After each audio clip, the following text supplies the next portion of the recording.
Hello and welcome to the Wild Wild West podcast. My name is Richie Richey of the MHRT Network. Over here on the left or right, depending on which way you are facing that screen, is the real Alex Givens. You can catch his stuff on Arrowhead Addict. Covers a whole bunch of things about the Chiefs. Great content there, interesting stuff. Down directly below, we have Raider Transplant, otherwise known as Angelo. I never know how you want me to actually, throw to you. We'll pick one and just go for it. He is filling in for Captain Jack, and he is here going for the duration of the Wild Wild West for the foreseeable future to talk about those Las Vegas Raiders, the silver and black representing there at the bottom with the green chapeau. And we also have Robert, who would like to remind the world, rather, for the Wild Wild West show that you need to calm down about Greg Roman. Very, very important. Dude, how do I do this? I'm the only one without a little side message. I'll figure this out. Yeah. We don't give you access to it because it would just say Smug Lord every time. It's true. I was going to put it in all caps back to back. So, yeah. You were too far off.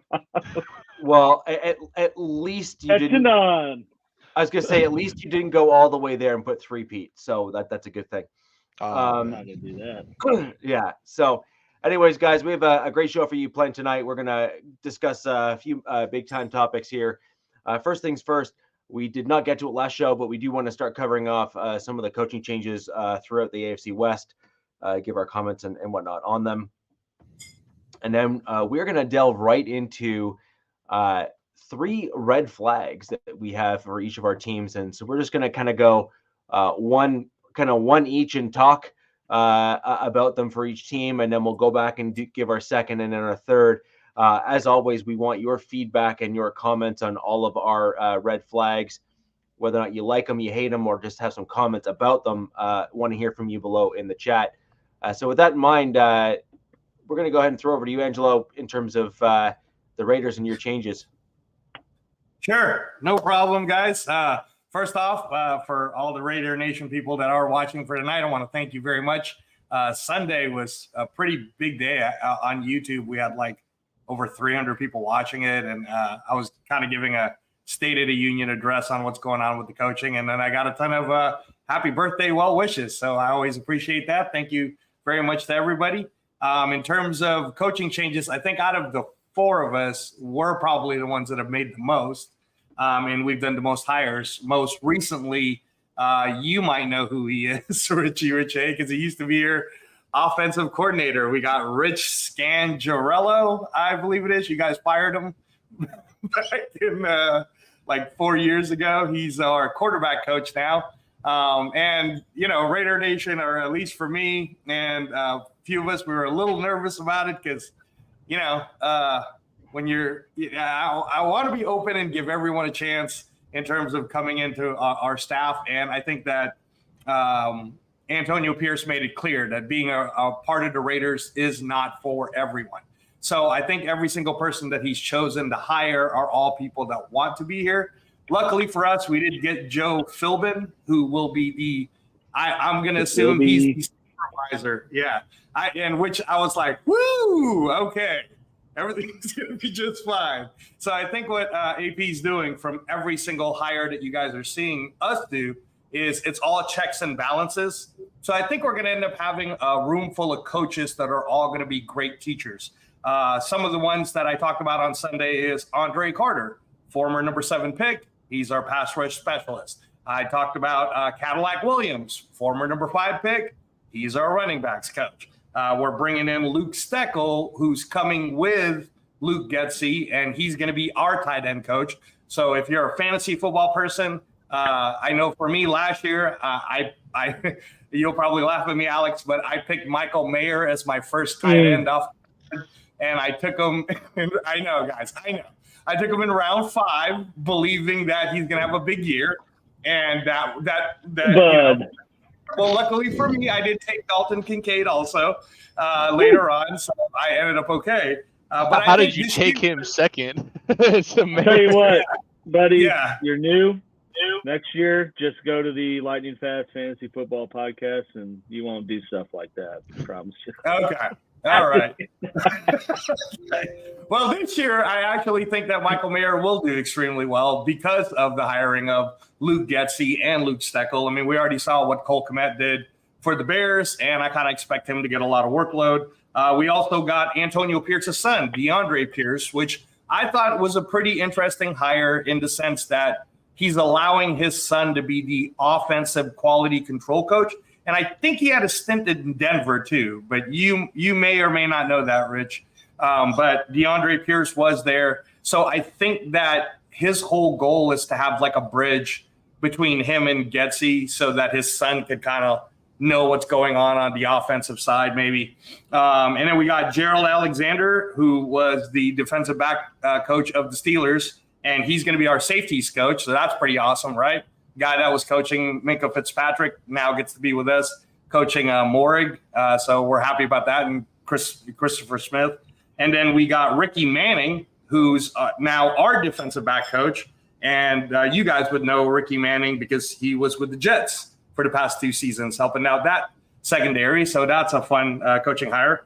Really excited about Mike Caldwell as our linebackers coach, which is going to be a room that we want to keep strong. He was the former defensive coordinator for the Jaguars. But all of these, it didn't make us afraid of all the different people that left because of all of these different hirings. And I think overall what we're seeing is it's all a bunch of teachers. And then the big one is that we were waiting for, the Captain Jack kept asking about is when are we going to finally get our O-line coach, which we have. It's James Craig.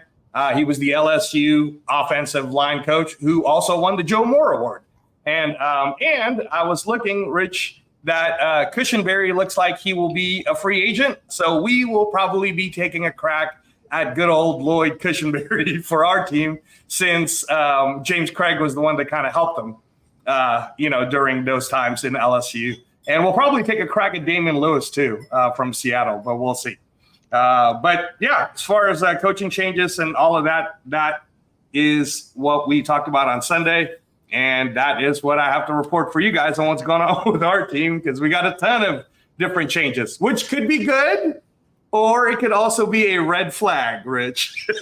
You never know. You never know. So if I can kind of go back to the very first edition that you mentioned in Scangarello, I would not. So this all depends on what style of offense you want to be running. And frankly, I'm going to be honest, bringing him in as a quarterback's coach, knowing what his coaching tree is and his style, I actually think that tips a little bit of your hand in terms of how you guys are wanting to run an offense. Right. And so what I mean by that is Scangarello comes from the Kyle Shanahan, Mike Shanahan, Gary Kubiak, banner of coaching styles. I was one of the few that actually really liked Scangarello as a fan. Okay. I'm recorded every time I come on these things. So you can just go back and watch the tape. I've said it more than once. His offensive scheme I really liked. I just felt that the right people weren't in place to properly run it. And I also felt that what we saw of Drew Lock when he was finally allowed to play, and yes, I said allowed to play because I actually think he wasn't as hurt as he actually was that year, where they were trying to force or shoehorn in Joe Flacco and attempt, in my opinion, a Patrick Mahomes-esque, bench Mahomes for Smith and then let Mahomes come in and sweep the end of the season and then kind of take it off running. It was unfortunate because I actually think under Fangio, Scangarello was actually an interesting spot. He had a lot of schemes where he schemed guys open in terms of the play calls and how he did things. And he had a lot of motion and movement, which is very Kyle Shanahan, Mike Shanahan, which likely bodes well for your run game as well. So more information than I think a lot of, the Raiders fans that are, following you kind of would typically get. certainly for me. But I happen to have really hoped, actually, last year. I was hoping that we might actually bring him back as an OC. Bring him back as your offensive coordinating. Yeah. Oh, wow. Yeah. Okay. And then I also thought that he might be a reasonable fit as an OC, even to pair with Nathaniel Hackett, if I'm going to be honest, because the two run like outside zone style kind of things. Like, so you look at the synergies between how they run and what they run and blocking schemes, and there's some overlap and there's obviously some differences, but right. When you're looking for similar players and have an eye for similar players, reinforcing that to kind of steer the ship might not have been a bad thing, but obviously we didn't do that. And then I also felt that he might be an interesting guy to pair with Sean Payton to again bring in the motions, because Sean Payton does like motion and stuff within his offense. And so a guy like Scangarello, I actually thought would be an interesting, again, pairing with the Sean Payton, because Scangarello was showed when he was with the Broncos that while he did have obviously the clear tree ties to the Shanahan offense and whatnot, he did dust in some rather exotic play calls, which is very Sean Payton. Like that's very, very Sean Payton, like in terms of style. So I thought the two might actually mesh well together. No, that's awesome. I mean, I'm glad you're bringing all of that up. And again, you have experience with him since he was over there. I felt like when they were talking about Luke Getsy, and then we watched all the Luke Getsy press conference, what I really like, I like Luke Getsy, and I know a lot of people make fun of Luke Getsy for whatever reason, but I think that if you're going to work with Antonio Pierce, you're going to have to understand how to problem solve in a lot of ways. And I think that I actually think we dodged the bullet in Cliff Kingsbury. I think that ego would have been too high, and there might have been a lot of arguments there.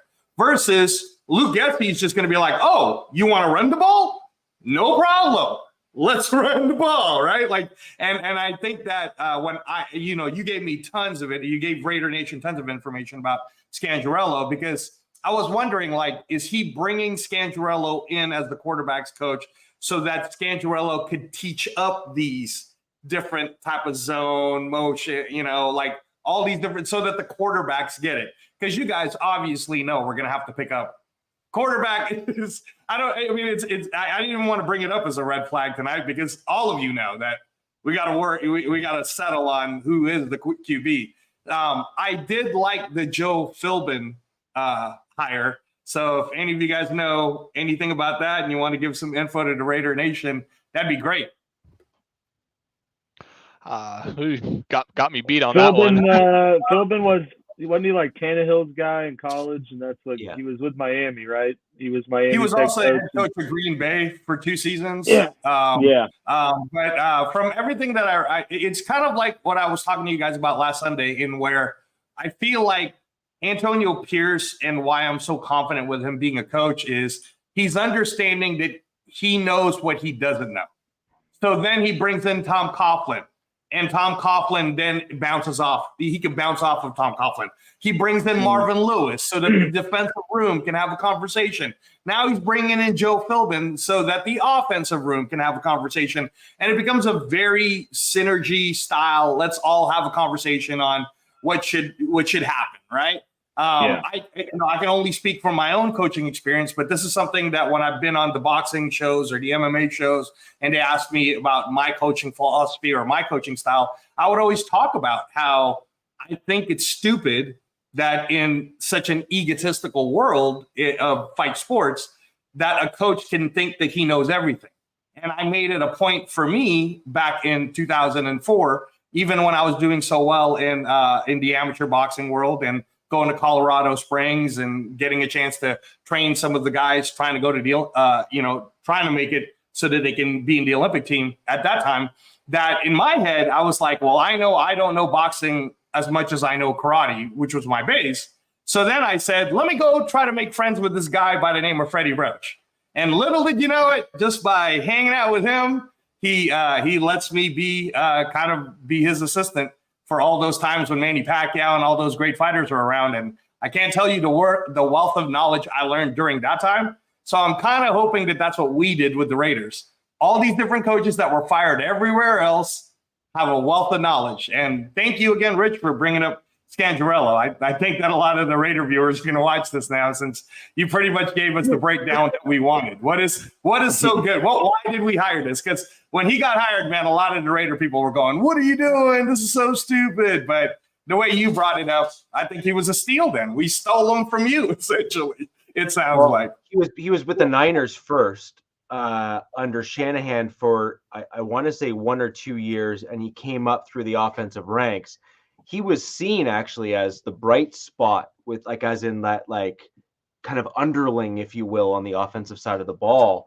And they actually, when we first tried to bring him in as the OC, they rejected our offer. And it was actually only after a private conversation between old Bronco alums where he was allowed to interview and eventually was offered the offensive coordinator position. Wow. Wow. So there is some additional stuff that occurred with him. And it was a really interesting kind of time there for the Broncos. And what I do hope ultimately, well, I hope and I don't hope at the same time, because it would mean success if it actually happens. So, we'll take that with, as it were.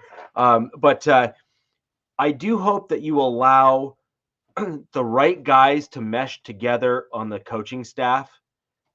And I hope that the guys don't try to get too greedy too quickly and fail.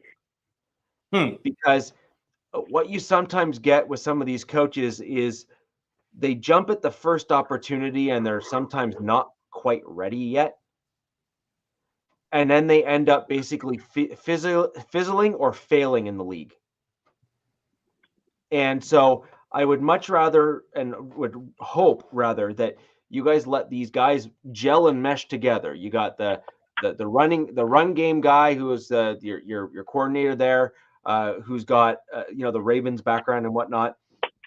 You got Scangarello, who brings a similar but certainly more, I would say, effective running style, because we've seen that running style not only win Super Bowls, but then recently get into one. So not only did it work in days of old, but it is clearly still working in today's NFL and can work. So I think meshing those people and gelling those styles is going to be probably the most important job for the Las Vegas Raiders, because there is certainly talent within the offensive coaching room. Yeah. It is certainly leaning towards running the football. Yes. Right. 100%. 100%. Right. And on top of that, it would potentially allow you to build a team the way that I prefer to build a team, which is inside out. So your offensive center, your guards, and then your interior D line. So get someone to pair with Crosby, et cetera, et cetera. That allows your cornerbacks to develop and frankly look better than they really are. Right. And you can then plug in, AOC 4 this year, even as a quarterback, with a better line in front of him, a better vision in front of him, and certainly a more compelling offensive scheme that you would hope is built this offseason. And right. And then if AOC still looks like trash or doesn't improve, because he wasn't awful last year, he just wasn't great, right? We'll give him credit where credit's due. He wasn't awful, but he wasn't spectacular either. He didn't blow the doors off the barn or anything. Right. But if he starts looking, pardon me? Against us, he did that second game. Oh, yes, that's true. So I wouldn't say he didn't have a great performance all season. We sure gave him one. That was more Eastern stick. Yeah, that's true. The other team. Yeah. Oh, man. But at the end of the day, you have decisions to make, and there's really two ways of building a team. We'll discuss that in the red flag segment. Right. That'll be something I'm going to cover for my Denver Broncos. But I think that you guys just need the right things to gel. Yeah, absolutely. Absolutely. And you guys need to let that happen. And if you don't let that happen and you get coaches that want to use this as an immediate stepping stone, and if they don't really mesh things properly together, then it is unfortunately a recipe for, the kind of, oh, it's just the Raiders kind of comments to be kind of made as of late. And so then the question is, can you finally pull it together? And frankly, the team you're really aiming for is to kind of see what the Chiefs are, the Kansas City Chiefs have done, which is build a core group, elevate a whole kind of grouping of multiple draft picks, let the whole team grow as a whole, and then they're a dynasty now. There's no other way of putting it. Yeah, no, Alex, if you guys do somehow figure out a way to keep Chris Jones, drafted Kelsey, drafted Mahomes, like that's your core three, right? So I think that for us, that's kind of where we're at. Like, drafted Crosby, right? And then drafted Jacobs, hoping we can keep him. So who's that other element? Who's the other? And could be quarterback, could be something else, but we can talk about that a little bit later. Yeah. So I think those are interesting coaches. I'm going to quickly just go through the Broncos stuff because it's really a small set of changes for my Denver Broncos. We also had Christian Parker leave for a new role with Fangio. We discussed that in previous shows. Not gonna harp back on that at all. That being said, we did have a void to fill in that particular position in the defensive backs room, and we went ahead and brought in Jim Leonard, who is taking on a dual-purpose role for the Denver Broncos as defensive pass game coordinator and defensive backs coach. That's a slash role for the Denver Broncos. He comes from, if I'm not mistaken, the college ranks, and has ties to the NFL and through Peyton and some others as well. So that would be an interesting hire. Certainly one that I've heard a lot of really solid things about. At first I was like, who? And then I heard some interesting comments and some other things come through. I had a moment like you just had with Rick Scangarello saying, oh, okay, well, fine then. And so I'm actually okay with that as a hire. The other one that I do think, while I did speak about it before, I will very briefly bring it up again, and that is Pete Carmichael. He was let go from the New Orleans Saints. He presided over multiple top 5 offenses, which is a pleasant change for my Denver Broncos years of late. Because we brought in Pat Shurmur, and my first comment when we brought him in was, well, I hope no one bothers looking at his stats, because Pat Shurmur has presided over bottom 15 offenses for the overwhelming majority of his career. And he only presided over anything in the top 10 once in his entire career. And why we would bring him in to, oddly enough, replace Scangarello was beyond me. And our offense not only got worse, but it got notably worse, which was unfortunate. So Carmichael, in my opinion, is going to be the play guy. He's going to be the guy that is behind the scenes working with Peyton in the back rooms that you'll see on game day with a clipboard and a bunch of glasses. And probably some Jolt Cola, chilling on the sidelines, flipping through a bunch of pages and scrolling through a tablet and all the other kind of stuff. Because I think he's kind of that pure X's and O's guy to Sean Payton, who is a combination of the two. He's more of a general and X's and O's guy.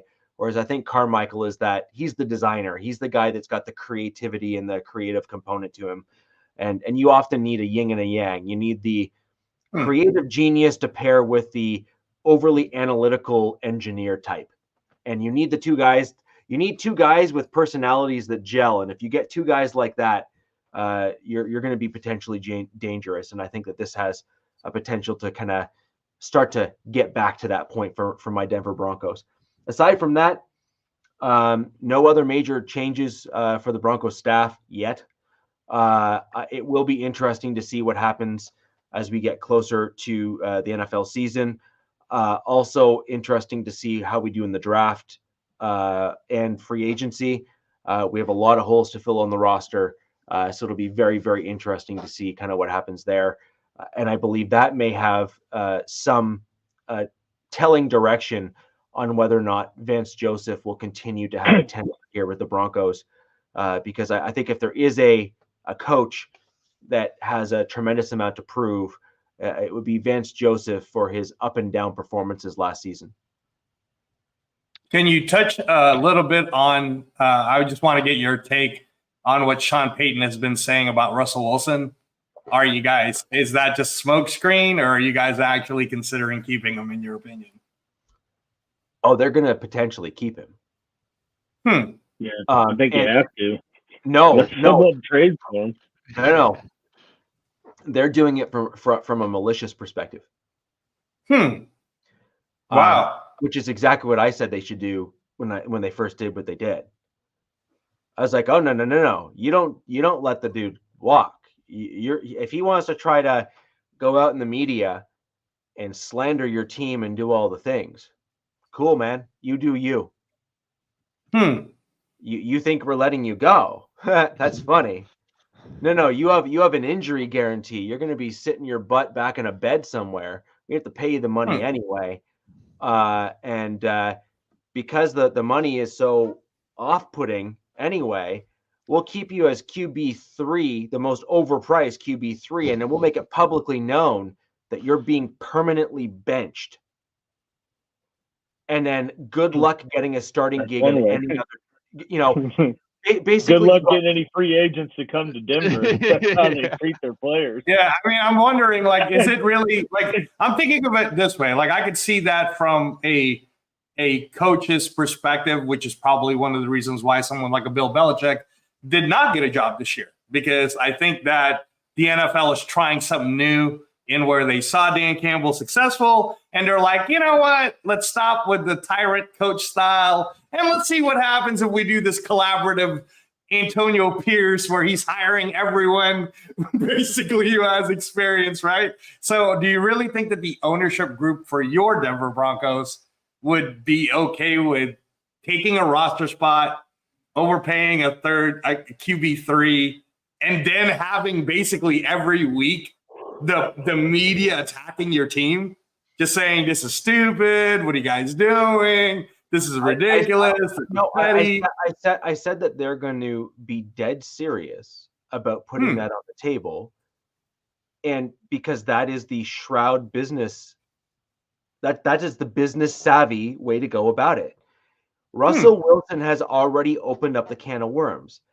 It is not I didn't want to get fully into this, but we may as well just go there real quick. Okay. So here's the deal.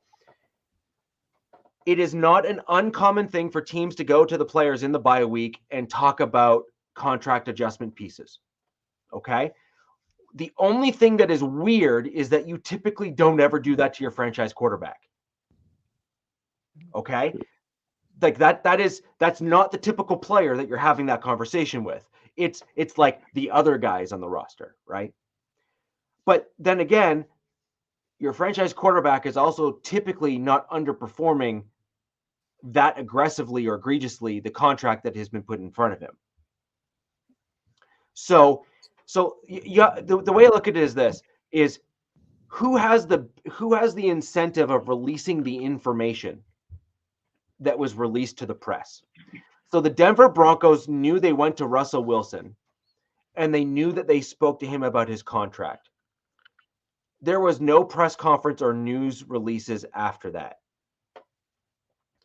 They also knew that the NFLPA was involved, and it's in the Denver Broncos team's best interest to just sit there, shut up, and let it play out. Right? One way or another, something will eventually come out, but they don't have to be the ones to leak that because, one, it doesn't make the team look good.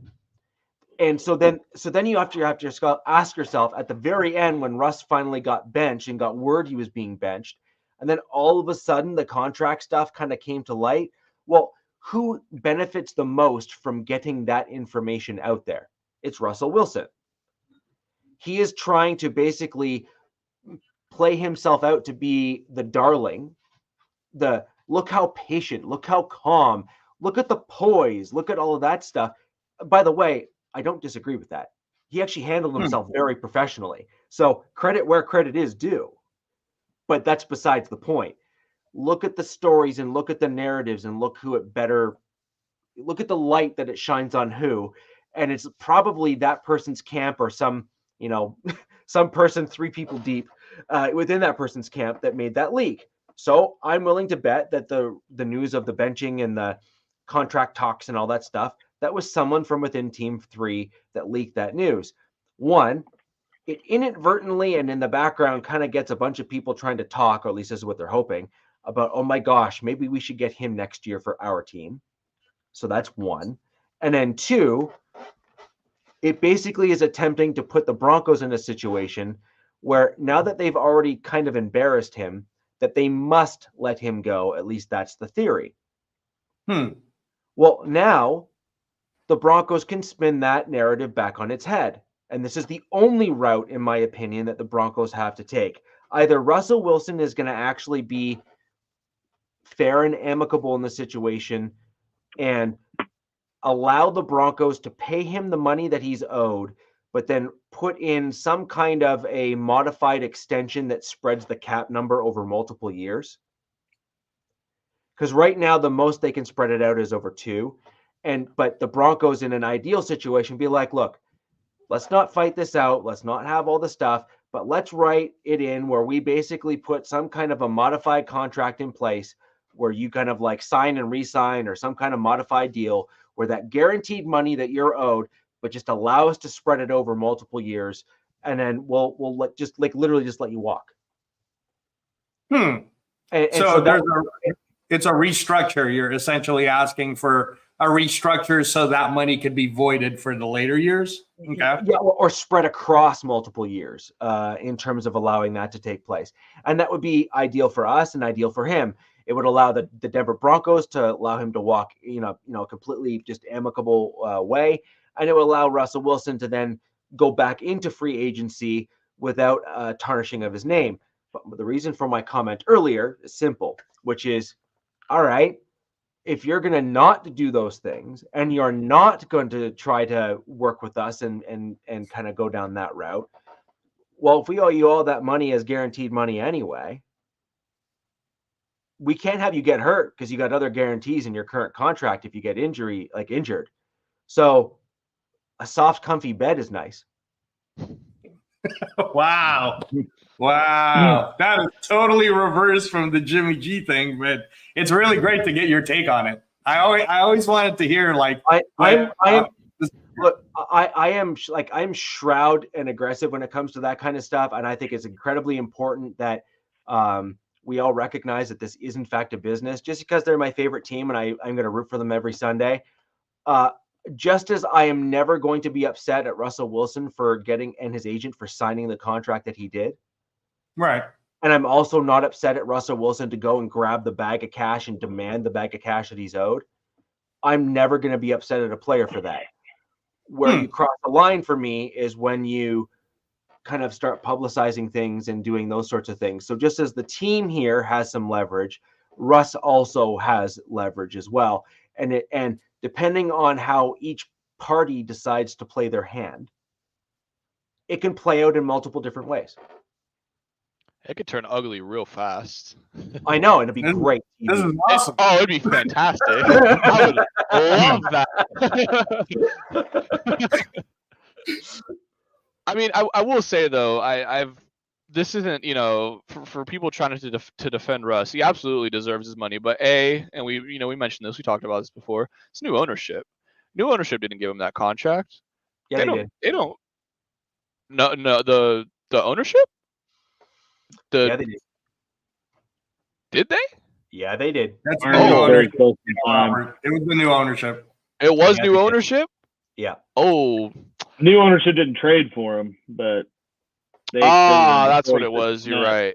Yeah. Yeah, he didn't trade for him. You're right. Well, and the other thing is too, I like I was gonna say about Russ, he's always had That's right, Anna. It is. For once, we're not the ones with the drama. So, this is great. Yeah, well that's true right there too. Why would you make it easier for him to cut him? The short answer to that one is because the alternative could be worse. But worse for who?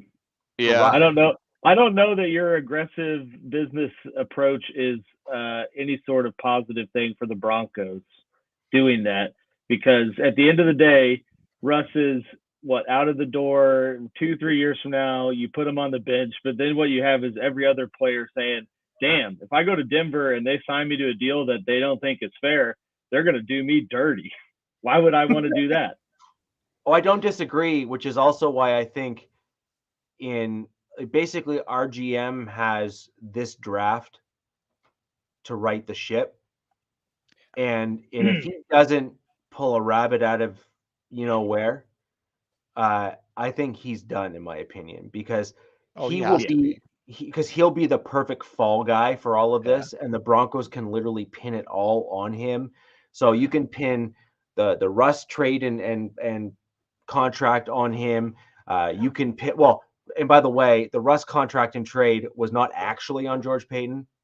It was on our former GM, who really was setting those wheels in motion in Elway. So just call a duck. But Payton was the GM in name, but Elway was still in the office upstairs that was still pulling a lot of the kind of the strings and whatnot at the time.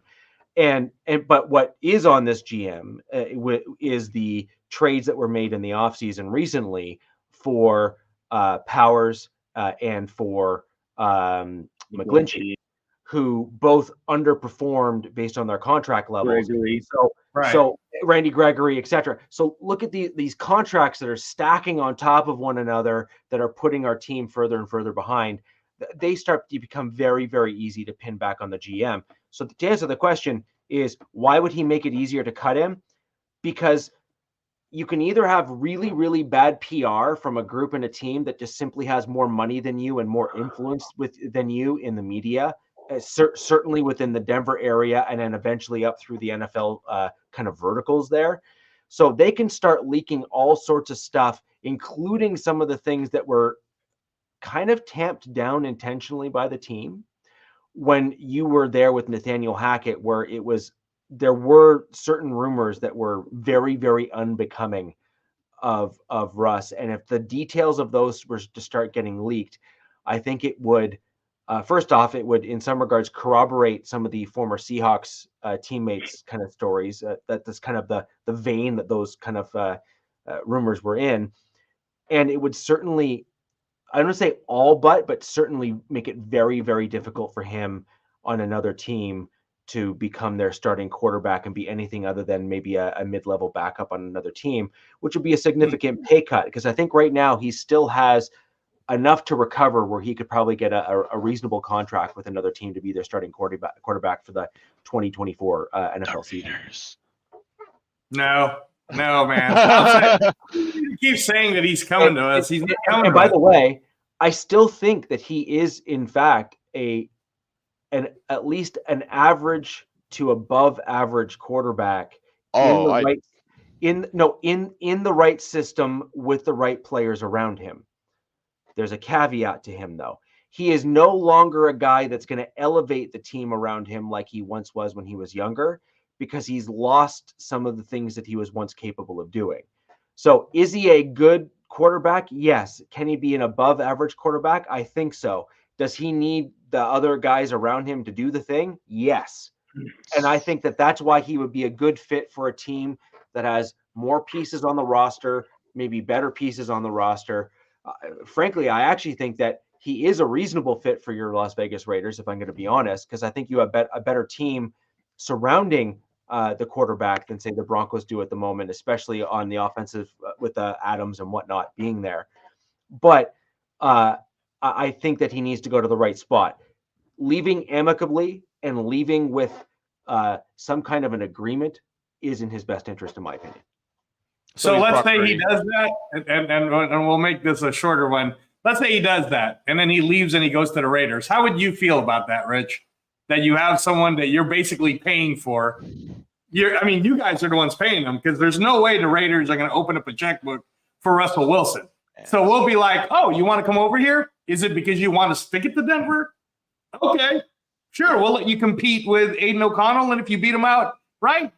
Sure, why not? Maybe you'll motivate the team. Maybe you'll have some of that Raider passion and anger that we like in our players. So how would you, as a Denver Bronco fan, feel about basically paying for a player that's going to try to beat you twice next year?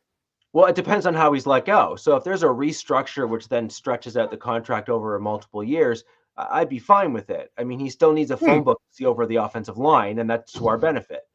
But he still throws to the other team a lot, and he still throws the other team a lot, which is also a benefit to us as well. So well, the Raiders don't have a good O line, so he really doesn't have anything to have to see over. He would be pretty. I think he'd be pretty good in Vegas, actually. Well, you get that injury guarantee pretty quick. Yeah, you're talking about the red flag already, Robert. Yeah. Relax. But the point ultimately here is that I wouldn't be upset about it. I mean, at the end of the day, I wouldn't mind seeing him do okay. I just don't want him to do okay against us. Like he's not an awful human. He's a nice guy, does great work within the community, and by all accounts is a terrific father and a great family man. So good for him. But my only thing with him is his play on the field, and it was subpar for my Denver Broncos. He was limiting in terms of what we could do, and his contract is a boat anchor. That contract is an absolute. When he signed that contract, it was one of two things we're going to have. Taking a snap. Yeah. Before a regular season game even happened. Yeah, that contract. That's one of those contracts where you look back on like 5 years from now and you're like, that contract crippled this franchise. Like that franchise had to completely reinvent itself because that's how bad that contract was. Not to mention the trade that went into making the contract happen. Yeah, that was worse. And then the theory is that Seattle hit on all of those picks. At least, maybe. I mean, for the most part. Well, no, yeah, I think they hit. Their cornerbacks are pretty damn good. Kenneth Murray's pretty damn good too. I mean, yeah, they hit on some pieces with that, but I guess we kind of cycle it into some of the coaching hires. I know we went over for the Chargers ones a lot, but one of the ones I wanted to really kind of focus on and really highlight is the addition of Ben Herbert as our strength and conditioning coach. Okay. Michigan guy, took him from he was on Harbaugh's staff last year, so followed him over. Basically, it's kind of hard to kind of gauge somebody based on strength and conditioning. The only thing you can really base it off of is how injured was the team. But just everything I've been hearing from Michigan fans and their former players, and obviously Harbaugh himself, it's just nothing but the best praise for him. Everybody just talks so highly of him. He's a culture setter in the weight room, and he gets the guys up and moving. So I think that is going to be one of those little hires that you look back on and just say, this was such a key cog in the turnaround of this franchise and of this team. So I think he's going to be really great for us. Another guy coming from Michigan, obviously this one's a little bit bigger, Jesse Minter. I mean, the stats just speak for themselves. You look at his defenses that he coached. You guys are drafting a lot of Michigan people, just so that you know. I have a feeling we are. Yeah. It wouldn't surprise me. That's why again, kind of getting into the draft a little bit, would not be shocked if we trade back to get more picks. I can see us taking a lot of day 2, day 3 Michigan players, but I digress. We'll get into that later. Minter's been absolutely incredible in Michigan. I mean, in his first year as the defensive coordinator, his entire defensive side of the ball, all 11 starters were either first or second team. What is it? It's not all pro, I believe, but all Big whatever 10. It is. Yeah, Big Ten. All Big Ten players. So I mean, he knows how to coach defenses. His defense this last year was number 1 in points allowed, number 1 in, I mean, all the important categories, top 10 in third down conversion, which is something we desperately need because our defense could not. If it was 3rd and 29, I was convinced we were going to let it up because that was the nature of this team, is to just fault at the most inopportune moments. So I think he'll absolutely be a huge addition for us. And for everybody saying, oh, well, you know, college doesn't translate. The dude did coach in the NFL. He was actually with John Harbaugh in Baltimore when that defense, it still is amazing, but when that defense was kicking ass, I mean, he was there 2017 to 2020. So that, I mean, that secondary's always been running a pro defense in Michigan anyways. Yeah, exactly. You know, so I think just those two are going to be fantastic. And then I have to shout out Marcus Brady, who's going to be our new pass game coordinator. He is a Cal State Northridge alum. Go Matadors! So from my from my current college that I'm attending, so got to shout him out. Yes, sir. And obviously this is the big one too. I believe Shane Day. Shane Day coming back as the QB's coach, I think, is fantastic. Herbert absolutely loved him. I have no idea why we ever let him go in the first place. I thought getting him, I mean, after we had let go of Pep Hamilton, it was an absolute nightmare for me. And then we got Shane Day, and it kind of, you know, filled that gap. And then obviously he left. So to have him back, that's gonna be a big boost for Herbert, to have a little bit of consistency here. And then also have to shout him out, Ryan Ficken. Thank God we retained Ryan Ficken, because the special teams has looked miles and miles ahead better than what it ever was in the last like 20 years, I'll say. Facts. This is facts right here. And so, you know, to get him back, a lot of people were scared. Obviously, you bring in Harbaugh as the head coach, it's going to be a big change. You know, bring in a head coach and a new GM, your most likely entire coaching staff is going to get revamped, and that includes the coordinators. So to hear that and to hear that the players really stuck up for Ficken, that says a lot to me. And the fact that Harbaugh kept him says even more, because it's already shown that relationship between the players and the head coach is already off to a fantastic start. He's already kind of listening to what, you know, the players that have already been there have to say. He's taken that into account. So it's just really a lot of positives. This is obviously all night and day different than what we were going through with the coaching staff last year. It was almost like everybody had just like a solo box that they refused to leave. There was zero communication, zero accountability. It was just blame deflecting after blame deflecting. And so it's you know, it's a lot of coaching changes for us. Probably not as much as the Raiders, but it's some very well needed, much needed coaching changes. Because so we'll see what happens. I love the moves the Chargers made. So I just hope that it pans out. I have similar comments to for the Chargers as I do the Raiders. Is you guys are going to have to let the coaching staff like meld together and gel, and then identify by the end of the season maybe like a coach or two that didn't quite fit. Let them go, and then bring in kind of the missing link to kind of put together that holistic, complete coaching staff. And I kind of see you and the Raiders obviously being in similar positions in the offseason, but also similar positions as it comes to your coaching staff, which is, you know, what worked, what didn't, who gelled, who didn't, you know, who can work together, who is complementary. Do you have a young up-and-coming guy that was behind that meshed really well, but maybe could be promoted to the guy that you want to let go? Like all of these sorts of things I think are going to be very important for the next 2 years, probably for both the Raiders and the Chargers. And I mean, Alex, I kind of keep pointing back to the Chiefs, but this is literally the Chiefs model. You have to. Like this is literally what the Chiefs have done. Yeah. So, you know, the Chiefs have done exactly that with Reed. They had the core guys that were in place, and then like coaches as well. And then they just built out kind of the back end of that roster for the coaching staff, and have just been able to cycle through accordingly, bring in a missing piece here or there as needed. But by and large, unless you're being offered a major upgrade, Why leave somewhere that's winning? Yeah, I think a big thing that we're going to be doing this season too is, I mean, we saw it with the hire of Greg Roman. It's going to be running the ball. This team is, with these hires that I'm seeing, this team is going to be completely focused on running and toting this rock. We're going to take the load off Herbert. I wouldn't be surprised.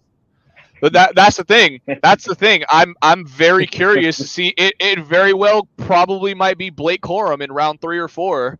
And I was thinking that, Robert, that you guys are getting Blake Corum. Yeah, he very well. A lot of people are saying that we're gonna go get Saquon. I wouldn't really care for that because I don't like giving a big contract or a second, third contract.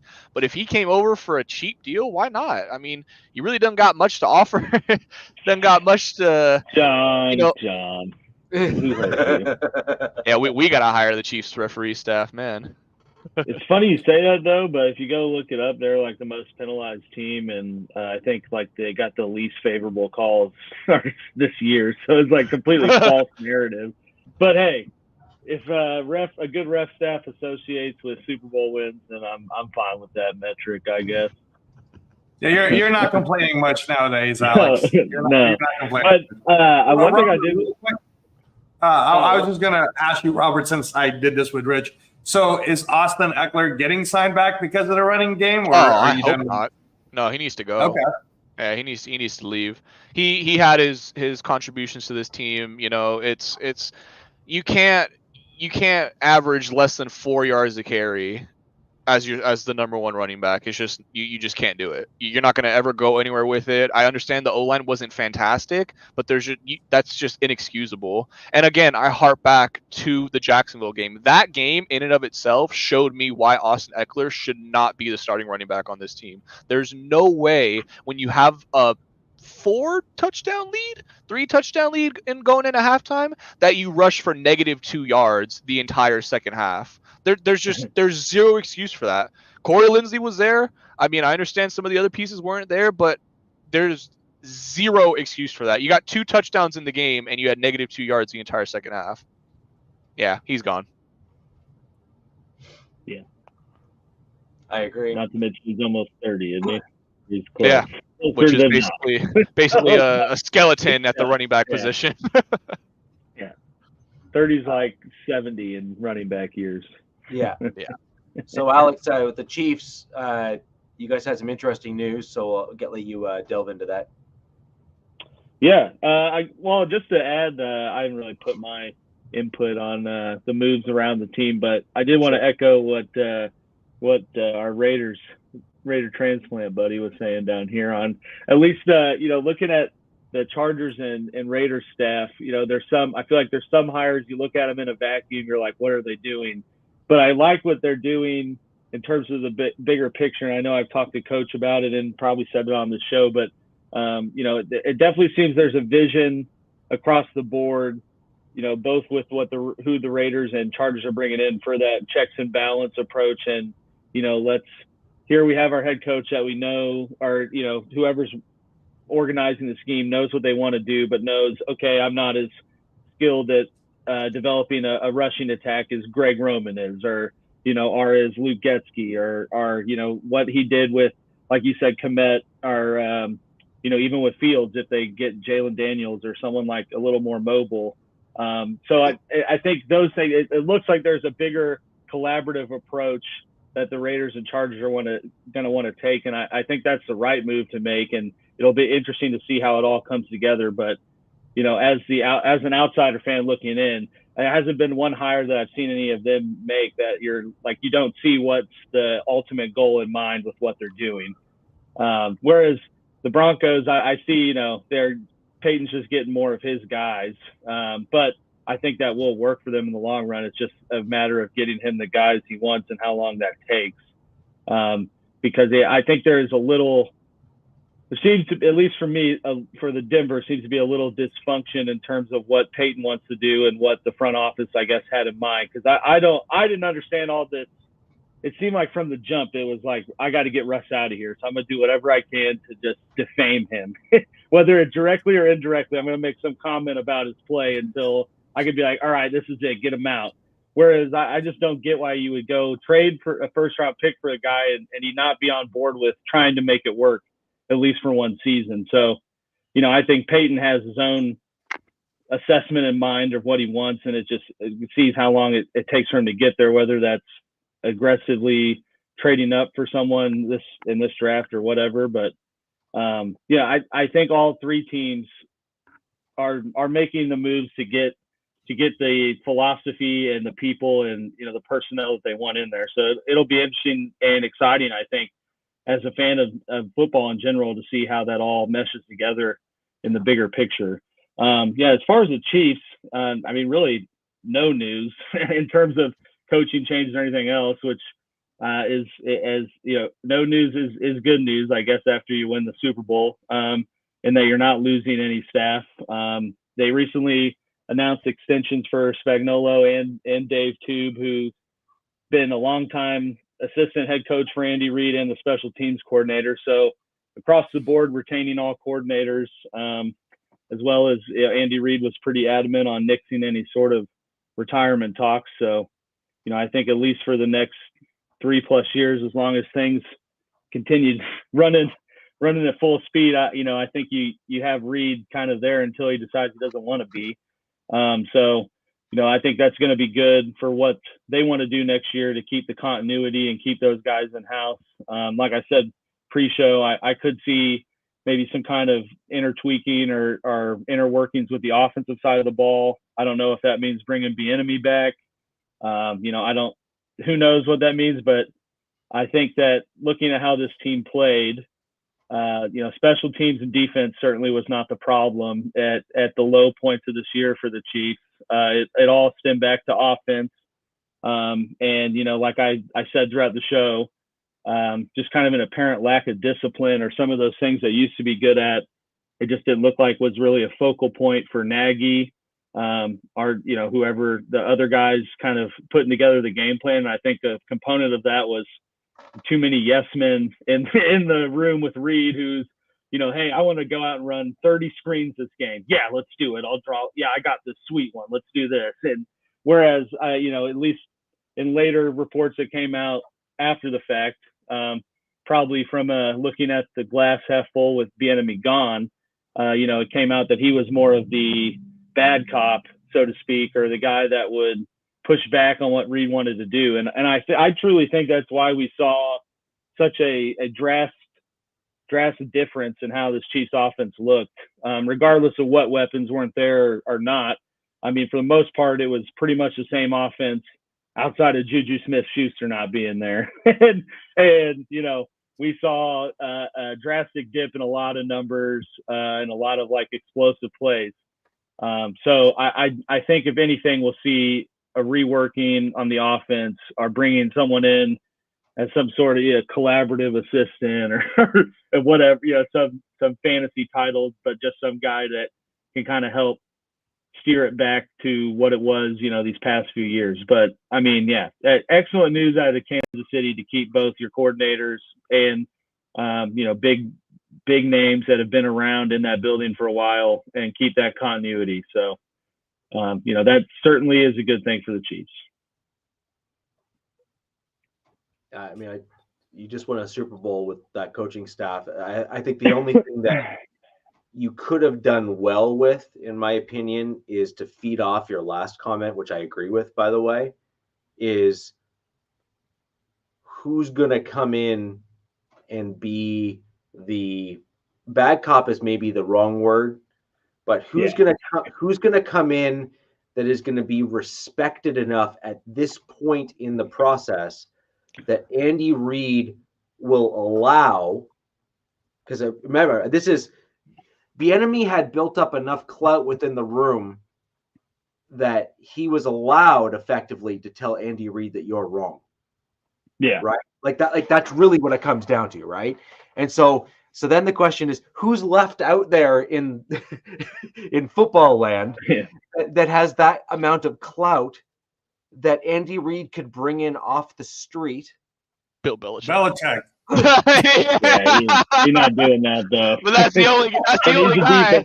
I mean, honestly, I said all those comments with the mindset that if Bieniemy doesn't get a job somewhere else, he will be back with the Chiefs in some sort of capacity for this next year. And honestly, I think that's really the only person that they could do this with and not experience this, drastic change somewhere. Because it's essentially bringing the old girlfriend back, then you already know what you're getting with it. So there's not going to be any sort of change. But other than that, I don't know if realistically there's any other option out there that makes sense, and one that someone that has such clout, so to speak, that would take that role, outside of Bieniemy. Like, oh, I got canned pretty late in the cycle, and everyone else is already full.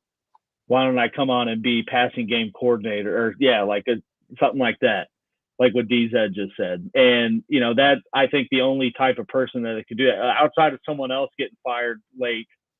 Because we saw like Fangio got fired and then left, and then was like the special assistant with the Eagles for the playoffs up to their Super Bowl run. So so it does happen, but those aren't a little apple to oranges, because that's like a 4-week period versus a whole year. But I think that's really the only person that and that could happen with, and that's really the only person I had in mind when making those comments, because really I don't know who else is out there that would be a feasible option with. But maybe Reed has something in mind, but I do expect there to be some kind of change in the offense, and mainly because you can't demote Nagy, right? Like, they won a Super Bowl with him as offensive coordinator. And so I think it's got to be some kind of special role, like DZ just said. But I also can see moving on from, like, the wide receiver coach was a super young, inexperienced guy. If you ever have free time on Google, like, just Google Chiefs wide receiver coach, and I'm sure it'll pull up an interview, and it's the most cringy. It's like, you feel bad for him, how, like, just uncomfortable it is. and it's like, damn, here's this young ass dude who's coaching the worst position group on our team right now. Like, no wonder. But yeah, it'll be interesting to see what they do, but I think something will happen. And then, yeah. I figured your big red flag anyways was going to be about free agency, because that's Chris been the talk. Well, it's really to transition into that. Yeah. I guess I couldn't really like pinpoint one red flag, because I think there's like 2-3 things that kind of all lump in together, and that is the biggest red flag for the Chiefs. Obviously, I mentioned last week they have 25 pending free agents, some of which are key contributors, others which are just long-term depth pieces that they've always had. But I'd say the biggest red flag going into this offseason is the salary cap / Snead / Chris Jones. And what I mean by that is, they ultimately got to decide, who are we keeping? Because realistically, outside of some ungodly restructuring or something else, they can't keep both. And they have 20-25 million cap space right now. So what are you guys going to do about raising that, Alex? Can you talk about a little bit about what you're going to do to try to raise that cap? Yeah. First thing is, there's already been talks of Mahomes working to restructure his deal to more of a Brady-like approach. What exactly that means is beyond me. Part of me thinks that news came out now, and it's more of like, well, let's see what we have to do, and then we'll go to Pat about restructuring, more than him doing it and like saying, okay, there's 40 mil. But I like, the first one, you think of MVS. His contract was prepared in a way, I think it was a 3-year deal with basically a 2-year out. So they can release him, and there's 12 million right there. They're losing Donovan Smith. I think that's really that's the biggest cap guy. Outside, I'm looking at Justin Reed would be about 11 million. Those are really the only two that are bigger contracts to free up space. Yeah. So, I could see MVS. Unfortunately, he was kind of the hero of the postseason. Going into the postseason, I was like, for sure that dude's cut. But yeah, like what Gabe was saying here, Kadarius Toney's obviously. I think they're gonna find a way to get him out, whatever that may be. But he's, still on his rookie contract, so it's not like that's crazy helping your cap space. Ultimately, I think it's either MVS or Reed, and I think out of the two, MVS is the easier guy to cut and move on from, or bring back in some sort of restructured way. That's not a 12 million cap hit. But other than that, I don't think that they can bring back Snead and Jones. And I think out of the comments that the two have already made, Chris Jones seems more reasonable to not demand, 32 million a year, and just say he seems more, at least what he said so far, seems more receptive to the idea of like, I'm going to get paid well, but not, best at the position. Whereas Snead is gone on every show and they've been like, what do you want to say to Veach? He's like, pay me my money. So, out of those two, Snead obviously has already seemed to be the one that's going to demand, whatever. And I don't blame a player for wanting to maximize their earning potential. He's a mid-round pick too, so he really does want to go get that money. Well, and I think the way you got to look at it from the Chiefs' standpoint is who's behind him. Like if you lose Chris Jones, behind Chris Jones is Derek Nandi, who's also a pending free agent and is not a third down type interior defensive lineman. So, you're not only losing defensive tackle 1 and 2, you're losing elite pass rusher Chris Jones as well as any resemblance of pressure you had on your defensive line. Whereas you look at Snead, Snead played unworldly this year, but contract year. We know what we say about contract years. They're undefeated. And if you look behind him, behind him was all-pro Trent McDuffie, first-team all-pro Trent McDuffie, who's only in the second. He's got 3 years left on his contract, and I think put enough on tape and enough has the skill set to take over Snead's role, and you hope that you kind of roll the dice again and find another McDuffie or another competent corner, which, Veach to this point has been able to find through rounds 1 through 7. You got McDuffie in the first round, and you got Jalen Watson in the 6th or 7th round, who was a key starter, all through both these years, but a bigger starter last year.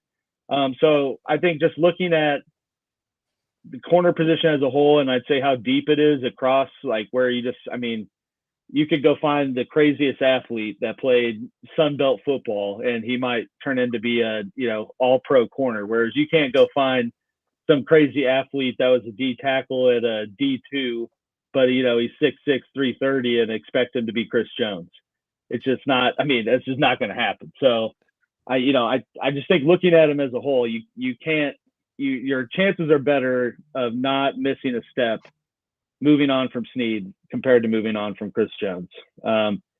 So, it sucks to have to move on from players, but, it is a business and that's just the way, especially when you start getting into having to pay players not on rookie deals and having an aging core of still pretty elite players. It comes with the territory. So, it's unfortunate that Snead's got to be the guy that, I think I would expect that's where the front office is going to, but I'm not going to act like I know, but it sucks that Snead is the guy to be the casualty of that, but he'll certainly get paid elsewhere.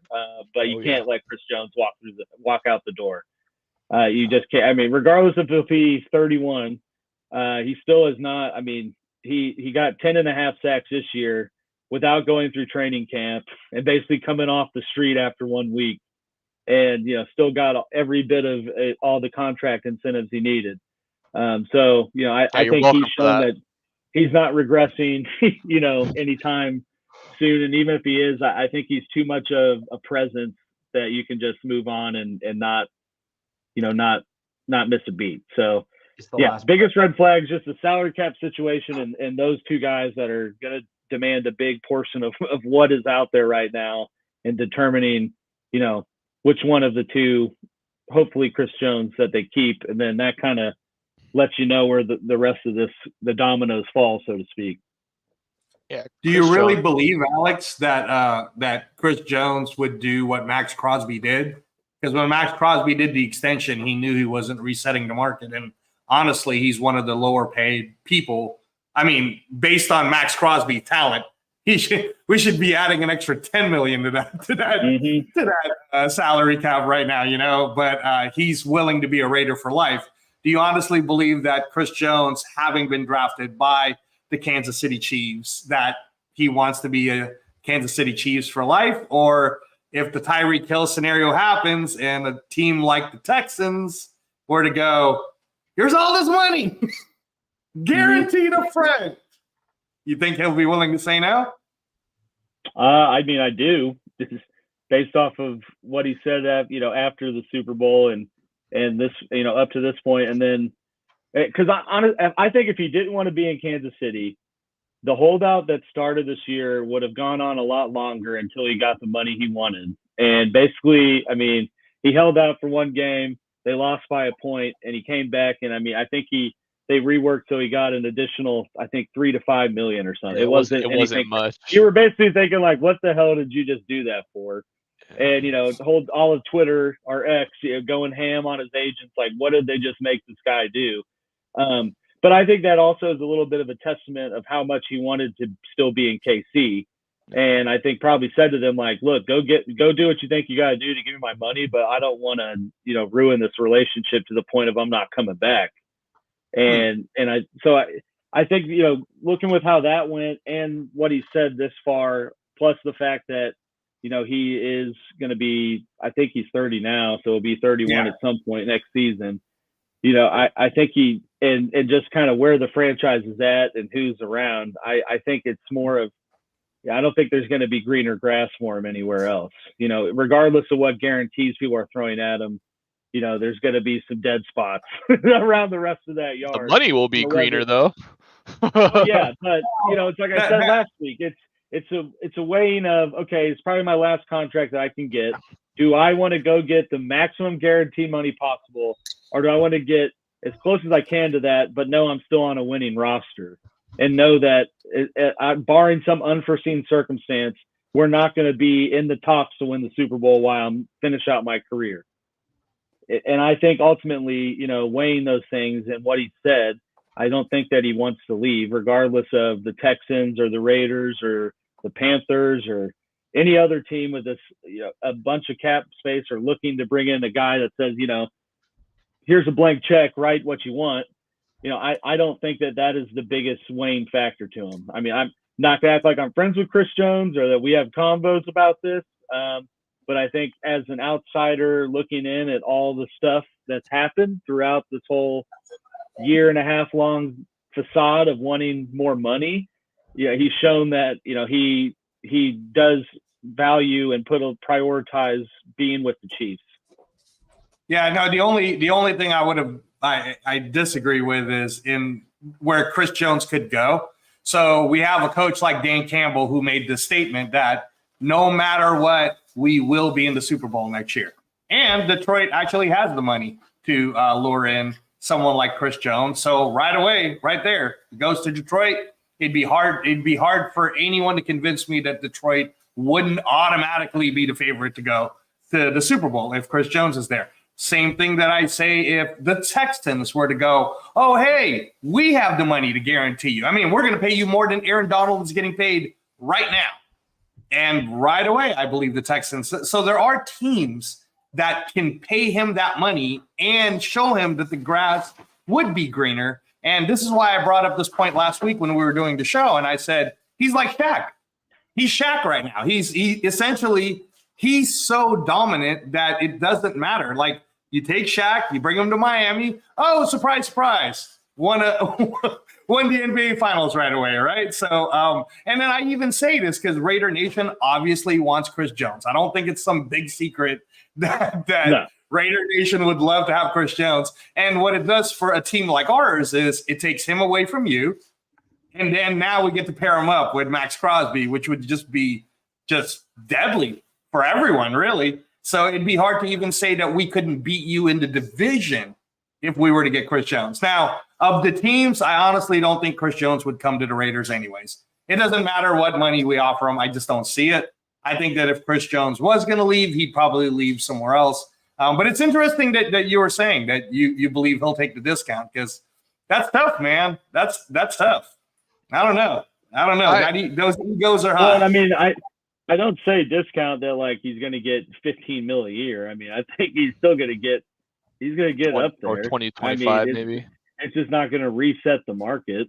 And I mean, so I don't know. I don't think that I don't think any team giving him value market resetting type money is enough to lure him away at this point.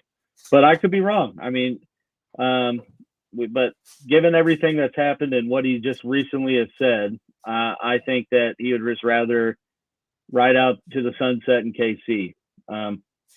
But you know, off season is a very long process, and things change. You know, in New York minutes, so that could be a totally different story by the time we get to Friday.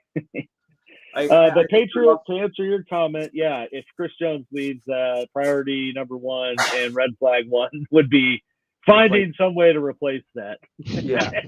I don't know how, but finding a way. Yeah. So I think with Chris Jones, the thing with him is he has been very vocal about wanting to stay in KC. I also think that Chris Jones is somewhat unique in the fact that he recognizes he has a unique opportunity to stay with the same team throughout his career. And win with them. And win with that team as well. And I also think when someone like Chris Jones at this point in his career, who has made at least a above average salary for the NFL, which is fair, he is going to make a very good salary with the Chiefs. And when he's looking at long term, number of rings is definitely one of the things that factors into your entrance to Canton.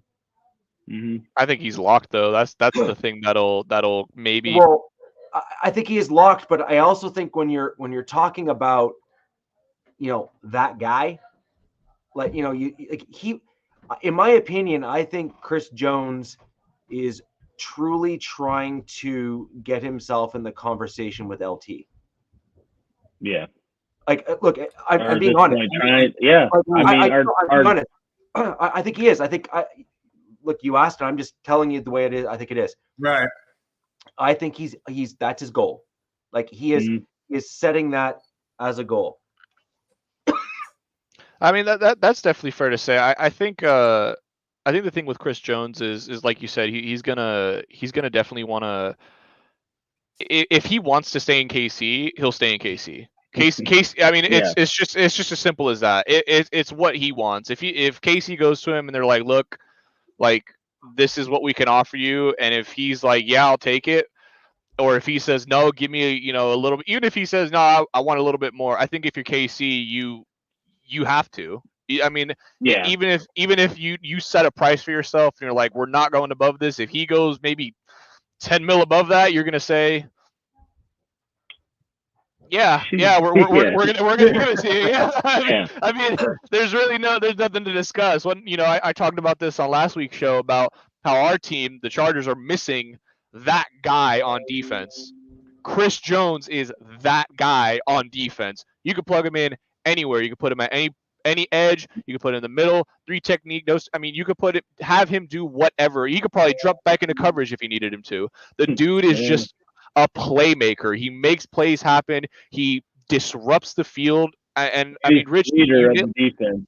So, exactly. I mean, Rich, you nailed it. You could argue he's one of the most just pure dominant defensive players since LT, since Ray, since some of these other guys, and he has the rings to back it up. He has really nobody else on that D line to help him. So the fact that he's even putting up these numbers and doing as great as he is with really no help is just a testament to how truly dominating he is at his position. I think if the Chiefs let him walk away, it would be such a. I think the bigger issue is longevity. So, for example, I think if we're going to be perfectly honest, and Alex, I think you're probably going to agree with me when I say this, there was a 1 to 2 year stint where Aaron Donald was just unstoppable, and it was inarguable at that point that it was not a close comparison. Donald was the more dominant player between the two guys. However, it was like that much, right? Like that much. Yeah. Chris Jones has had that long of a career, and he's basically been here. And frankly, if you look at what he did in the Super Bowl, like totally unsung hero, is he was the reason. I know Mahomes, I think, got the MVP, and that's the That's a quarterback award. that's the that's the popular opinion. Like, unless you basically are Von Miller in the Super Bowl. Yeah. Or Terrell Davis. Unless you're Trent Dilfer at QB, like Yeah. Like, they're gonna give the MVP to the QB. Award. Yeah. There was that Dallas Cowboys year where that cornerback Brown got it. That right. But the point being, though, is that when you look at the key moments in that game, the pivotal moments in that game, you either had Chris Jones that was on the sideline rallying the team to get them back right, or pretty safe. Yeah, it was great. Or you had Chris Jones disrupting the backfield in the exact right moment, and it had to be that way. Otherwise, the game would have started to slip away from them. And he just did all of the things that the best players do. And I have to say, it has been a long time since Aaron Donald has had conversations like that about him. Right. Yeah. And he didn't look bad this last season. He wasn't terrible. And that's why I was asking the Chris Jones money question, because his current cap right now is $34 million. So for you to for you to believe that Chris Jones is willing to take, let's call it 25, $10 million less than the guy that you're clearly better than. Ooh, that's a big pay cut, man. But I mean, there's a thing that comes with, like Richie said, with the rings and legacy, and being on a successful team. I would say opens up a lot more opportunities for you after football than just coming in and being the guy on a team that's terrible. Not to say that if he goes into these teams that they're going to be terrible. I know you mentioned several teams that are arguably 1 to 2 players away from being right there. But I just think, looking at what the Chiefs have done in Chris Jones's time frame and the consistency with which they've done it, it's going to be hard for him to say, $5 million more over there, and the potential of us getting to where the Chiefs are versus staying here. I think at this point of his career, he puts more weight to that side and the legacy of things, and chasing the 3 rings. And I mean, because he said, like, I think the thing he said at the rally was, we're not done here, running it back for a 3-peat. So maybe, his comments meant, I'm just going to take a 1-year deal like I did this year and see if we can 3-peat again. And if we do, and I play like I do, I'm going to be just as marketable as I am right now. So, I mean, I don't know. I think that there's a few possibilities with him coming back, what that means. But I think that you do see Chris Jones in the Chiefs uniform next year, and that Snead will be somewhere else. Yeah. I agree Where with I that. disagree with that a little bit is I don't think the Chiefs will be willing to let Snead walk, knowing that Jones would only be back for 1 year. I think that they would. I think they would only let Snead walk if they could get Jones there for a 2 to 3 year deal, probably, because that would then be worth it to them. Just my opinion on that, because you're the thing with Snead, though, is I don't know what, I mean, I don't know if we'll ever know what he's seeking, but I think ideally for the Chiefs, they can't give Snead anything more than a 3-year deal. And I don't know if he's going to want that. And I think that just makes the most sense, because that lines up when McDuffie would need to get a new contract, and it lines up with a lot of things. And I don't see Snead with what he said thus far, and kind of his whole theme of this year is like, the Jerry Maguire approach of show me the money. I don't think that he's going to be the guy to be like, oh yeah, I'm like, I think he's going to want, a 5-year max kind of kind of deal that I just don't think KC is going to offer him, regardless of who's around. And He's going to want the J.C. Jackson contract. Yeah, something. But I do think that there's things that could be, there's options that could be had, moves they can make. Tagged, right? Huh? He could be tagged, can't he? I mean, like if for example, you're so positive that Chris Jones will 100% sign with you guys and it's already been talked about in the back rooms, then they don't have to worry about tagging Jones. So he could just get tagged, couldn't he? I don't think Snead would like that.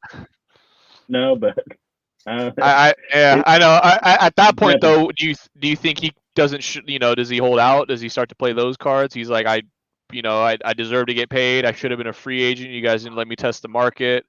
It's kind of a bunch of things. I will say this though, for Snead, they in all good nature that the Chiefs should be, if they are going to re-sign Jones, which I believe they will.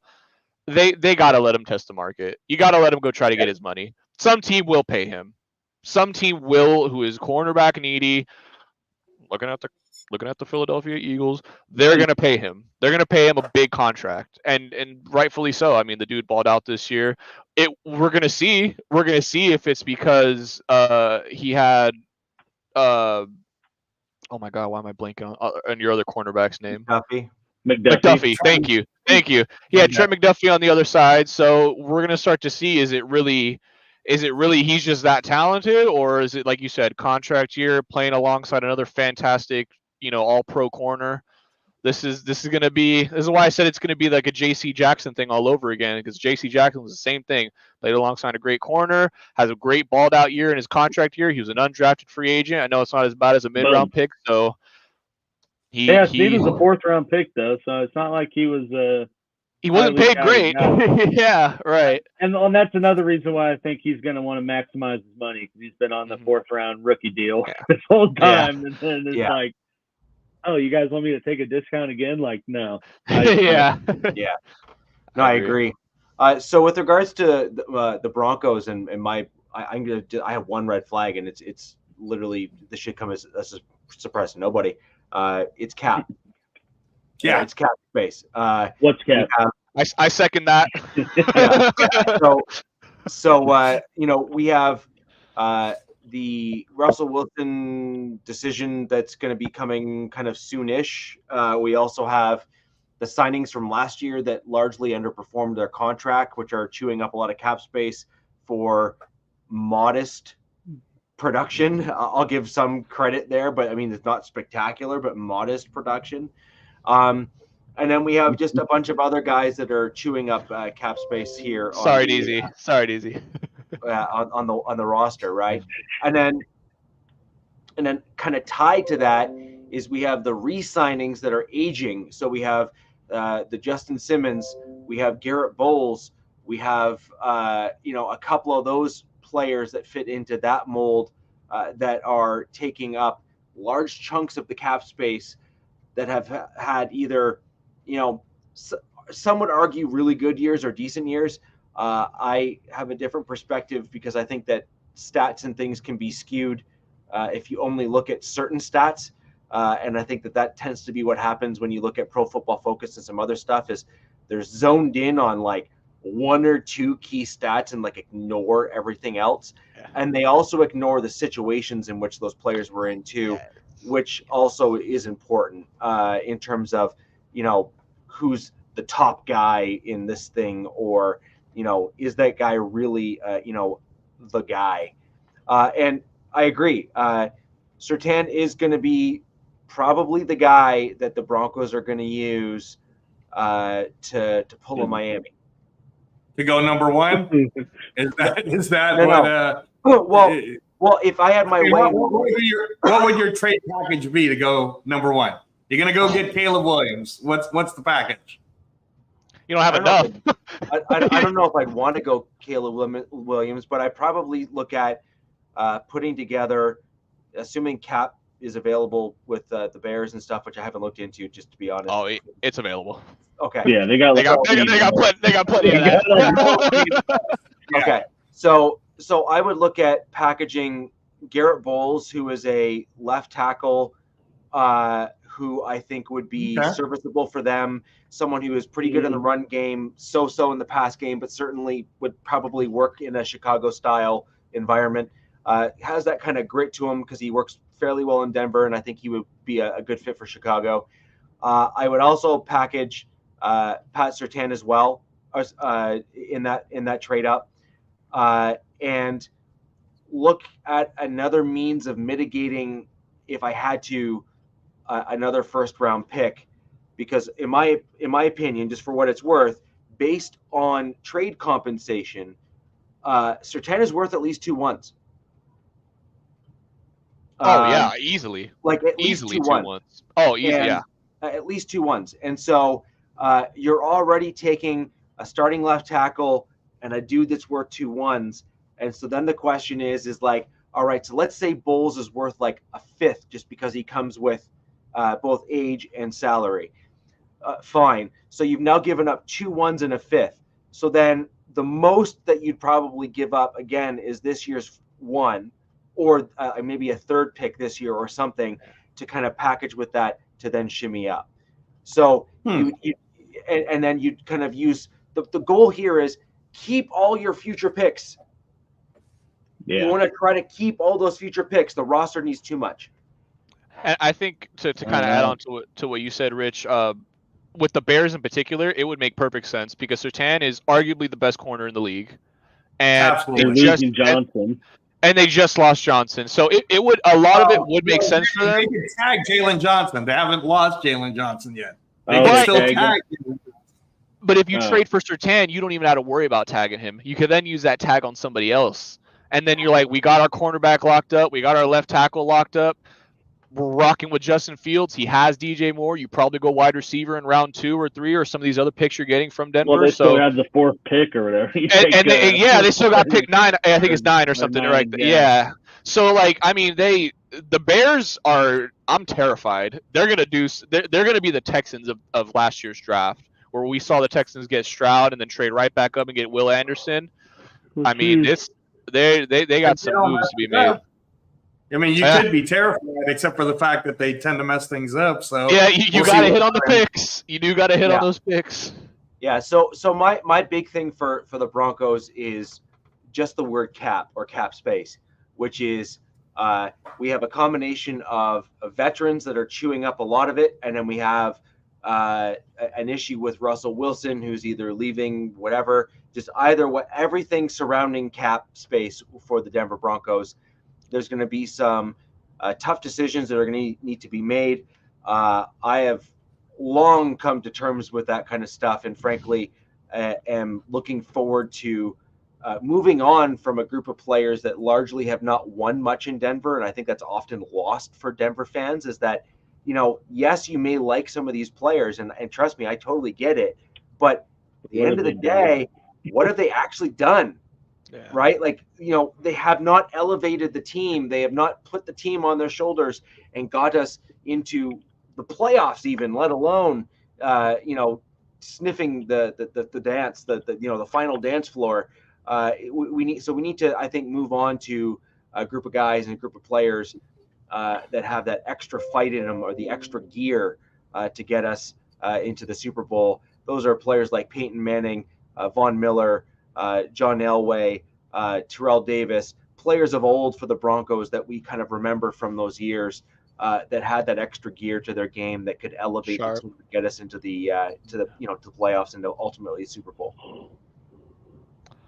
Hey, real quick, Rich, before we get off of your red flag, you said you wouldn't have traded up for Caleb Williams. So is it that Drake May is the guy that you want for the Broncos? No. Jaden McDaniels. Jaden Daniels is who you want for the Broncos? All right, Jaden, yeah. Yeah, and I'm taking my cue from what I've seen of Sean Payton.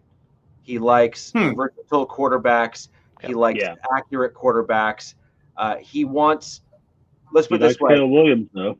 He likes Caleb Williams. He likes him a lot, but I actually think that if I am curious on whether or not he would be the right coach for Caleb Williams, because I think Williams is coming in with a very, very large ego, and I'm not convinced that Sean Payton and his style would work, because Sean Payton. I'm not really sold on Caleb Williams anyway. I'm not either. I'm not either. Other mind. Like, people are blown. I just don't like watching Andrew Luck's draft like stuff, like his college tape, and I just don't get why people compare him to like Andrew Luck. Like he's the second coming of. You're gonna pick up. I just don't get it. He's got this allure. And he is to Andrew Luck. Yeah. Yeah. He's my comp for him was like and Trevor look at Trevor Lawrence. And look at what Trevor Lawrence has done. Like he was the most winning QB ever through high school and college, and then goes to Jacksonville in his mid. Ish. Yeah.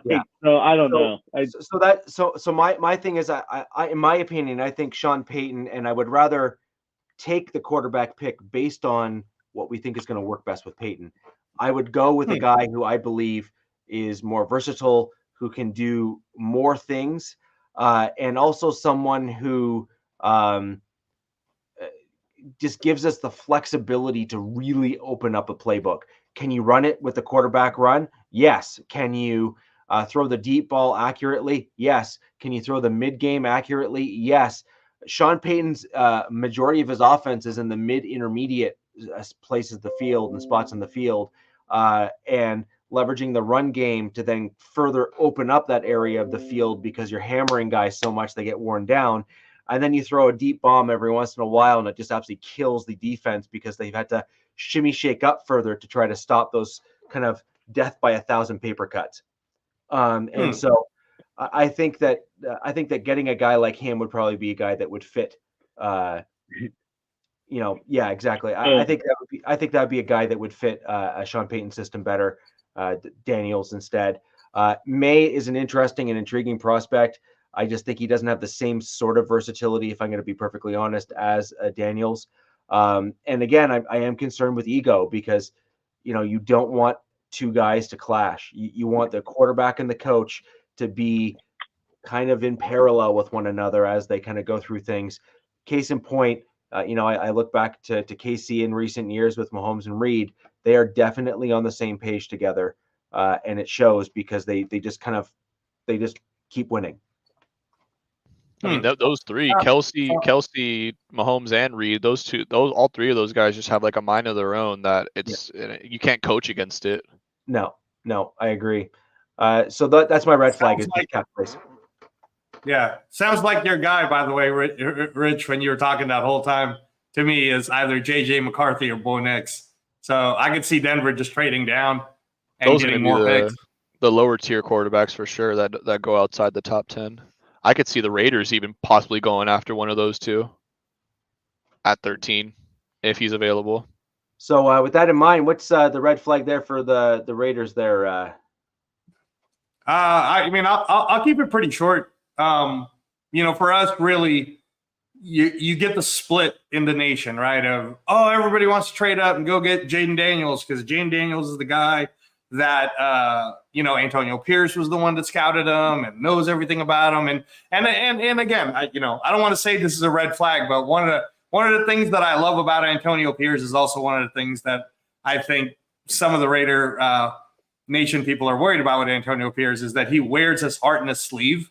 So a lot of times there's not a lot of poker face happening there. He's pretty much telling everybody, why couldn't we go trade up to go get Jaden Daniels? And some of the Raider Nation fans are like, can you just pump the brakes a little bit so, give some help? We're playing poker here, right? At the same time, though, that's what I would say is the red flag, is that in terms of you got people that are delusional in the sense that they believe that in football, one guy matters. And unlike in basketball, where you can get Victor Wembanyama and then it can change your franchise, or LeBron James, right? In football, trading up to go get Jaden Daniels, because Hondo Carpenter was talking about how the price tag to go get someone like Jaden Daniels would be 3 1s and 3 2s. Are you kidding me, man? Did you not just see what the Carolina Panthers are going through right now? That's ridiculous. And any fans who think that that's even a smart move, they don't play Madden. don't understand. Like that's not a good idea. That is not a good idea to do at all. So I think that type of thinking can get us hurt. Our biggest red flag, honestly, is the trenches. We need O-line and we need defensive line. And we need both, right? So if we don't make any moves at all, I've already been looking at all the names, like Fuaga is there, right? We can get him a 13. So when you're talking to me, Robert, and you're saying, oh, well, we can get JJ McCarthy. Why? Why would we want to? I mean, Fuaga, who could end up being right tackle, right guard, and be, I don't know, the next 10 years for us as a solid end, to man that right side. And then same thing with when we're thinking about interior, I look at a guy like Byron Murphy. I honestly would take Byron Murphy over Bo Nix or JJ McCarthy, no matter how much they hype it up. Because if you're going to go after a quarterback, then I guess, try not to sell your soul to go get someone like a Jaden Daniels because you want him that bad. And AP clearly would want a Jaden Daniels because he worked with him, right? But in truth, man, I look at future drafts. I look at Shadur Sanders going into next year, and I say to myself, be so bad about trying to get Shadur Sanders, or a couple of years down the line, you stick with Aiden O'Connell, and you're like, what's so bad about trying to get Archie Manning later? You know what I mean? Like, man, you're going way deep. I'm just saying, because the red flag for us is let's stick to what we need to fix right now, and what we need to fix right now is if we were to get Chris Jones, which we won't. So I'll already say it right now. We're not going to get Chris Jones. No matter how much money we offer him, Chris Jones is going to say no anyways, So that'd be like Shaq going from the Lakers, leaving Kobe, then going to the Celtics the next year. Like, that's not happening. It's not going to happen. So, but if we were to get, let's say, we don't have the cap space problems that Denver or the Chargers have. So let me just throw a scenario out where we use some of the money and we go get, let's say, Michael Onwenu. Now we got right guard, right? Or we got right tackle, right? Then we go ahead and spend some more of that money and we get Matabuke. All right, now we got that center line, right? And then now we can play with it. We can sit there and go, well, are we going to draft corner? Because we can get a corner at 13. I wouldn't mind getting Quinion Mitchell, Terrion Arnold, right? Like, there's guys. I can trade down. We can trade down, and then we can get even more pieces. But this whole dream of let's go trade everything to go get Jane Daniels, I honestly think that it's the fan base splitting on that is the farm. I wish the fan base could just see that getting Jaden Daniels wouldn't be it, because the red flag for us really is the trenches. We need O-line. We need D-line. We solidified that, and we're a playoff team, and possibly and I just want to throw this out there before I kick it off to you, Robert. I don't know if people remember this, but when Art Shell took over as the interim for Mike Shanahan, the very next year when he was the full head coach, we won 12 games, and we were in Bill's ass kicking away from actually going to possibly as far as the Super Bowl that year. But during that year, he did great. First year, won 12 games. The legendary Art Shell, and then we got destroyed by the Bills, who then Scott Norwood did in the Super Bowl.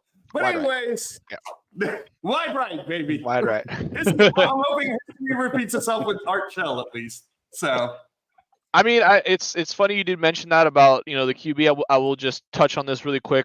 My thoughts on this.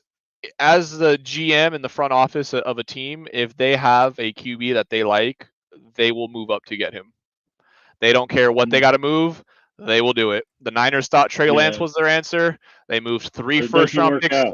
And yeah, sometimes it doesn't work out, but sometimes it does. And you get Patrick Mahomes, and people look at the Bills years later. You took my point, damn it. Robert, that's not fair, because the Patrick Mahomes trade was just 2 1s and a 3.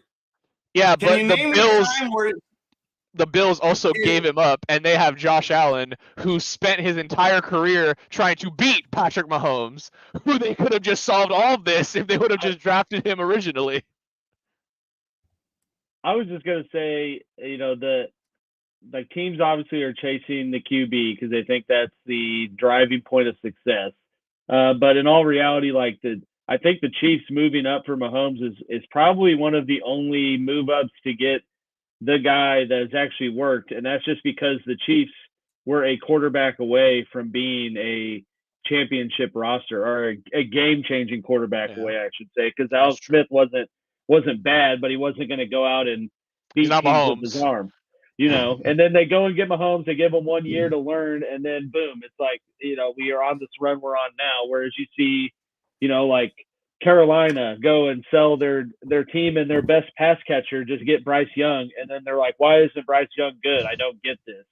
Where you have like Stroud, the Houston Texans moved in to get Stroud, but they had a decent roster around him. Like they had competent pieces around him where it wasn't like, hey, we sold our whole franchise to get you here and we signed you this 32-year-old wide receiver. Like, go be productive or we're going to talk about, getting rid of you after 1 year. So it's just, I don't know. It seems like a lot of teams are rushing to have the success without, setting up the building blocks first. And like what Angelo was saying, I think that's the way that you need to do it. Because the Patriots said the Raiders are not a quarterback away from being. Oh God! No. I guess Patriots said it a little more sarcastically, but it's not like if they were to go get Caleb Williams, they're going to be 14 and 5. I mean, they might, but it's not like Caleb Williams is not, or any QB is not the game change, like not the deciding factor for really any of these teams trying to rebuild. So I don't get the need or want to sell the farm to move up for these guys. I Robert, just real quick, and then when we're talking about, because Jane Daniels keeps being the name, and I'm surprised that Rich wanted Jane Daniels. Tapes that I've seen of Jaden Daniels, and he is good, so I'm not going to say he's not. But throwing to Malik Neighbors, the more I watch Jaden Daniels, the more I love Malik Neighbors. Malik Neighbors I was saying to myself, man, I hope the Chargers mess this up. Dude, honestly, it won't even be about us messing it up. It'll be about, will he get taken before us? Is it going to be Marvin Harrison and Malik Neighbors in the top 4? That'll be the only question. And there's so much speculation that it's going to be 3 QBs in the first 4 picks. And if that's the case, you get one of MHJ or Malik Neighbors. Oh, but I'm getting into a completely different thing. We'll wait for the draft pod to talk about that one. And then you'll take Quentin Johnson. God, don't even get me started on that one.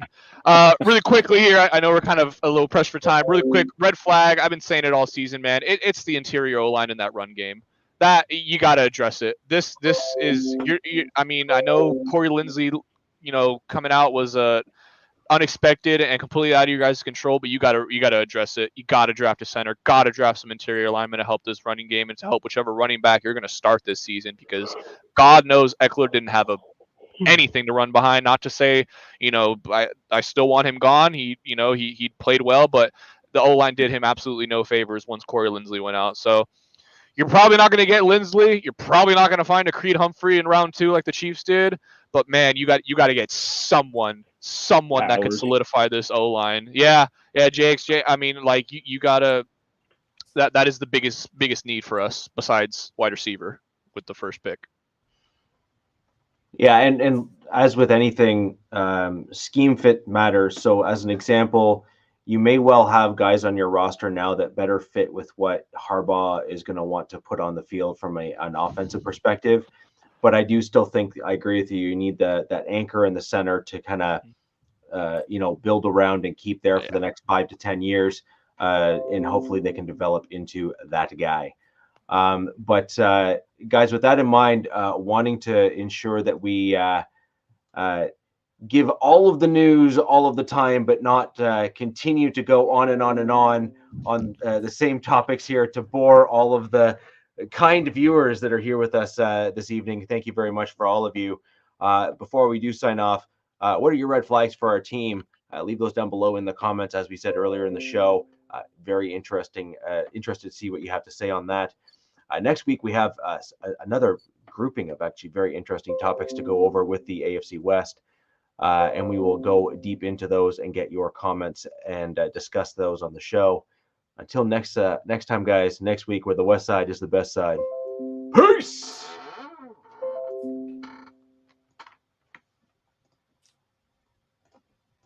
Best lane when I pass in the street, bag of money in the passenger seat. Simpo's been asking for me on the road from the west to the east. Way up, I might never come down, cause the coast racking up the flame out. So high, I might never come down, so what, this is my lifestyle. Wait a minute, work hard for the car, so that's why it's all tinted. Wait a minute.